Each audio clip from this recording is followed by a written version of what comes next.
Assalamualaikum warahmatullahi wabarakatuh. Kami dari kelompok 1 ingin mempresentasikan hasil diskusi kami tentang materi aturan penjumlahan dan perkalian. Sebelum mempresentasikan, izinkan kami untuk memperkenalkan diri terlebih dahulu. Saya Nurul Fadilah, NIM 2618006 sebagai moderator dan pemakalah.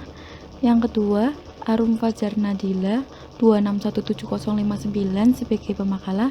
Yang ketiga, Sukma Suci Wulandari 2618005 sebagai pemakalah.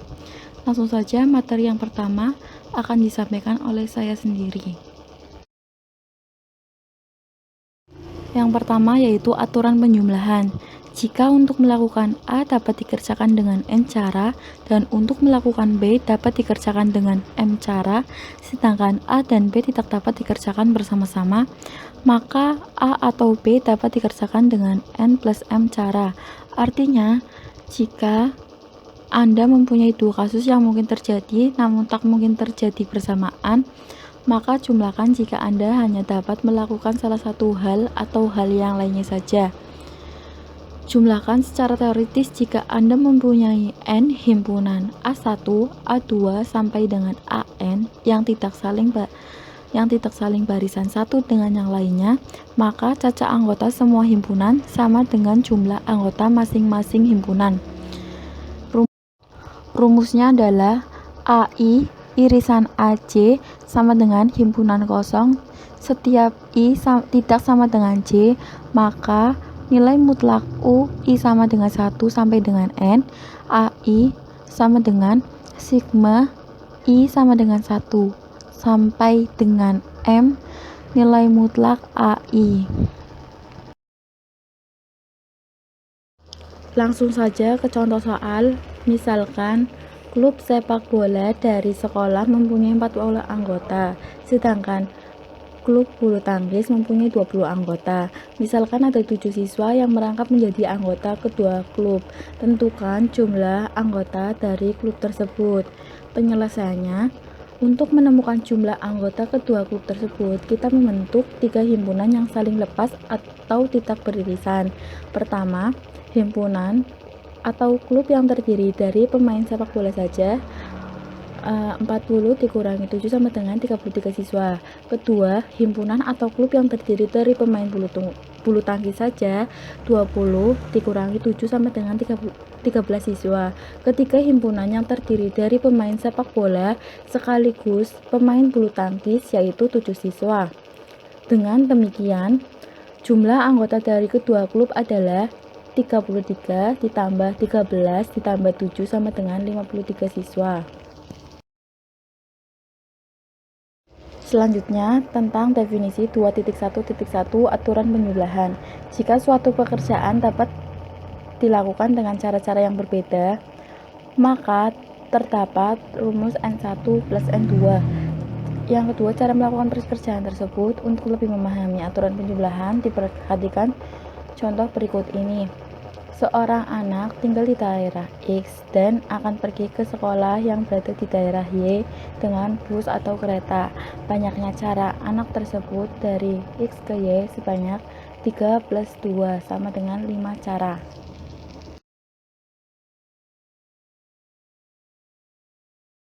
Bismillahirrahmanirrahim. Assalamualaikum warahmatullahi wabarakatuh. Perkenalkan, nama saya Arum Fajar Nadila, NIM 2617059.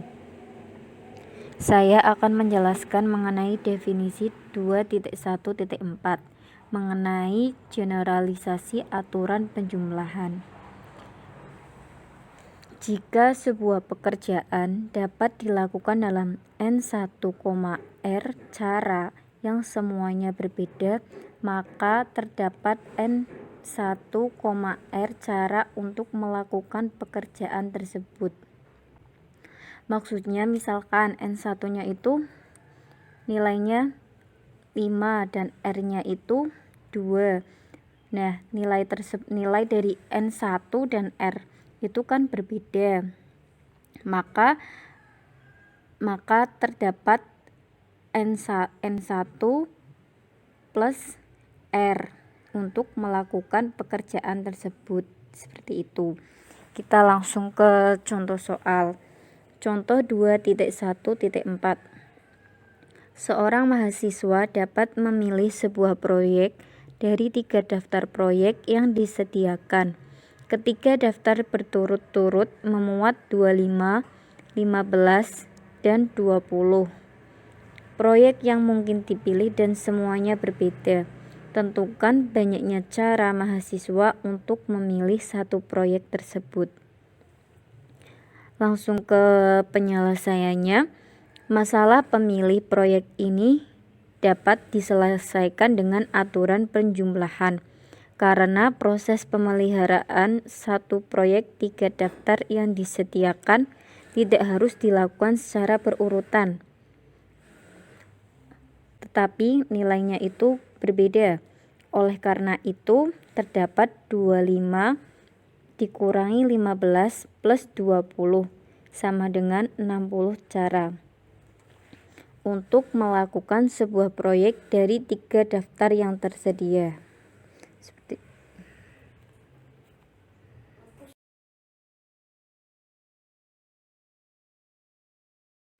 Kemudian aturan perkalian.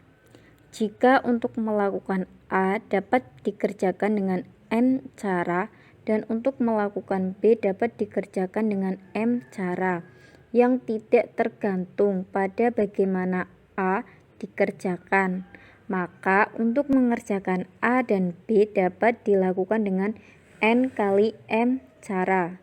Secara teoritis, banyaknya anggota himpunan hasil kali Kartesius N himpunan sama dengan hasil kali banyaknya anggota setiap himpunan. Kita langsung ke rumus.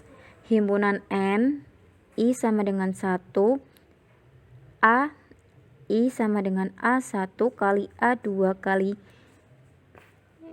kali A, N sama dengan dalam kurung A1 A2 titik AN dalam kurung dikali AI.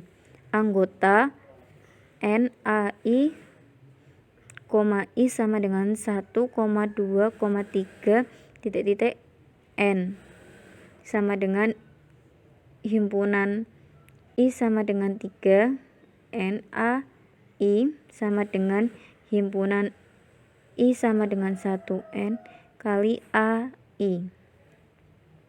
Langsung ke contoh. Misalkan kita pergi dari kota A ke kota C dan harus melalui kota B. Dari kota A ke kota B ada 5 jalan dan dari kota B ke kota C ada 6 jalan. Nah, tentukan banyaknya cara untuk pergi dari kota A ke kota C dan harus melalui kota B. Untuk penyelesaiannya, setelah kita memilih dari A ke B, pilihan jalan dari kota B ke C tidak tergantung pada pilihan pertama. Dengan demikian, menurut aturan perkalian, banyaknya cara dari A ke kota C melalui B adalah 5 kali 6 sama dengan 30 cara.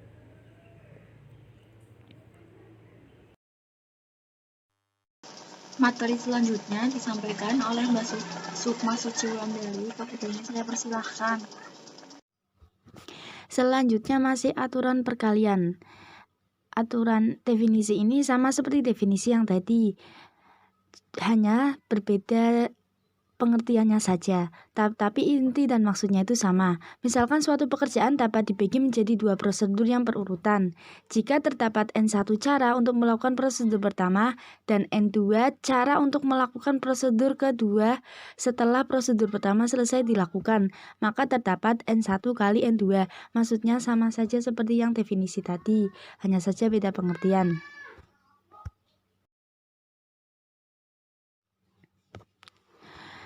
Selanjutnya ke definisi 2.1.9, masih aturan perkalian. Jika suatu pekerjaan dapat dilakukan dalam T1, T2, titik sampai dengan Tm. Maksudnya prosedur dan masing-masing prosedur ini juga dapat dilakukan dalam bentuk tadi, N1, N2, titik sampai Nm. Nah, kita langsung ke contoh, teman-teman bisa lihat sendiri ya. Mari kita bahas kan itu semua angkanya berbeda, boleh ada angka yang berulang. Misal gini, posisi satuannya, itu kan posisi satuannya 5 kemungkinan angka. 1, 3, 5, 7, 9. Nah, posisi ribuannya itu ada 8 kemungkinan angka. Sedangkan posisi ratusan ada 8 juga. Nah, posisi puluhan itu ada 7 kemungkinan angka. Banyak bilangan seluruhnya itu tadi dimasukkan 5, 8, 8, 7. Dikali hasilnya 2, 4, 4, 0 buah. Selanjutnya posisi satuan. 5 kemungkinan angka yaitu kayak tadi 1, 3, 5, 7, 9.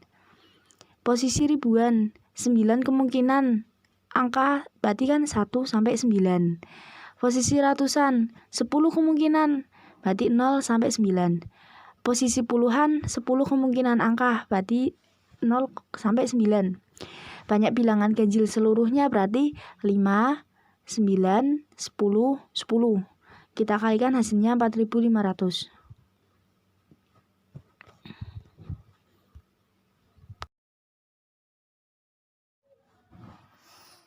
Baik, selanjutnya ke contoh 2.1.11. Tentukan banyaknya bilangan ganjil dari 100 sampai dengan 992. Penyelesaiannya.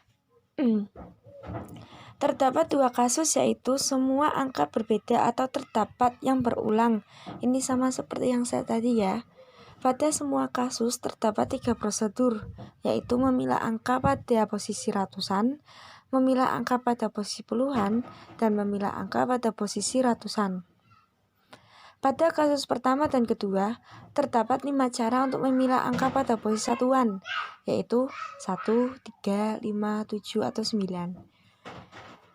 Pada kasus 1 terdapat 8 cara, yaitu memilih angka pada posisi ratusan, dan terdapat 8 cara untuk memilih angka pada posisi puluhan. Jadi terdapat sebanyak 5 kali 8 kali 8 sama dengan 320 bilangan ganjil dengan semua angka berbeda. Pada kasus kedua, terdapat 9 cara untuk memilah angka pada posisi ratusan. 1 kali 9. Terdapat 10 cara untuk memilah angka pada posisi puluhan. Jadi, terdapat sebanyak 5 kali 9 kali 10 sama dengan 450 bilangan dengan diperbolehkan angka yang berulang. Sekian, terima kasih. Sekian dari kelompok kami. Mohon maaf jika ada kesalahan dalam mengucapkan kata ataupun tulisan. Terima kasih. Wassalamualaikum warahmatullahi wabarakatuh.